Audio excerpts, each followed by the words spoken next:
Nilai ekspor untuk Oktober 2020 ini 14,39 miliar, naik 3,09% dibandingkan September 2020. Kalau kita lihat juga dari beberapa negara tujuan, Tiongkok masih tujuan utama, lalu Vietnam, Filipina, dan juga Malaysia untuk ekspor non-migas. Sementara itu dari sektornya itu, migas bisa dikatakan kontraksi 32%, sementara untuk industri pengolahan masih apresiasi atau naik 0,18%, dan pertanian cukup tinggi kenaikannya 11,38%. Khususnya mungkin kalau Anda melihat untuk data ekspor yang sudah dirilis BPS. Apakah ini dengan bisa dikatakan cukup bergairah juga untuk ekspor kita? Anda melihat ada tanda-tanda perbaikan recovery ekonomi? Ya, memang ada pertumbuhan dari ekspor ya. Jadi kalau surplus pun itu karena pertumbuhan ekspor dibandingkan penurunan impornya kan, ya lebih cepat ekspornya tumbuh gitu ya. Tapi yang jadi persoalan kan komposisi ya, masih harus hati-hati dilihat.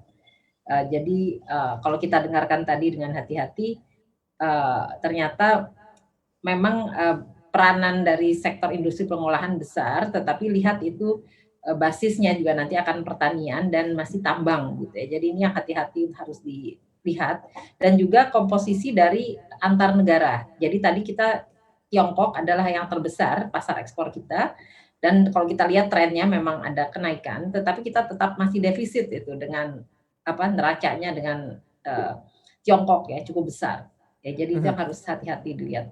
Untuk nilai impor Oktober 2020 itu mencapai 10,78 miliar atau turun 6,79% dibanding September 2020. Kalau dibandingkan secara year on year begitu, Oktober 2019 dan juga Oktober 2020 turunnya cukup dalam, 26,93% untuk nilai impor. Berarti kalau bisa dikatakan untuk neraca perdagangan kita di bulan Oktober 2020 itu masih surplus 3,61 miliar karena impornya masih tumbuh 10,78 miliar, sementara ekspornya tumbuh begitu, impornya 10,78 miliar dan turun begitu 6,79% secara mantuman. Kita kembali bahas lagi bersama ekonom senior Universitas Indonesia Ibu Dina Sapti Triaswati. Bu Dina, Anda kembali lagi kita bahas, tentunya tadi sudah dikatakan bahwa untuk impornya turun cukup dalam ya secara bulanan begitu 6,79%, sementara secara year on year 26,93%. Impornya sangat cukup dalam begitu, sementara kita tahu bahwa impor kita itu bergantung pada bahan baku, terus juga barang modal dan segala macamnya. Apa bisa dikatakan khususnya mungkin untuk industri manufaktur juga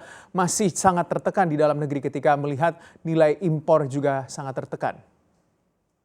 Ya, jelas ya. Jadi ini menunjukkan pergerakan industri manufaktur di dalam negeri kita masih sangat tertekan karena impornya turun sangat drastis ya. Sementara ekspor memang ada kenaikan. Jadi di sini kita harus hati-hati menyikapinya karena memang bagaimana supaya industri manufaktur kita tidak terlalu terdampak gitu ya dengan adanya COVID atau resesi ini kan.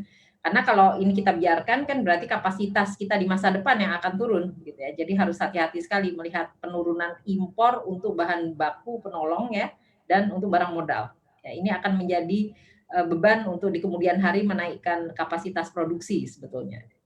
Sementara kalau ekspor ya bagus kalau naik gitu ya, tapi harus lihat juga ini kan maunya ekspor berbasis non migas yang harusnya basisnya industri manufaktur tadi ya. Jadi dilema itu. Jangan lupa untuk download aplikasi CNBC Indonesia yang tersedia di Play Store dan juga App Store untuk mengikuti terus perkembangan informasi seputar ekonomi dan bisnis terkini.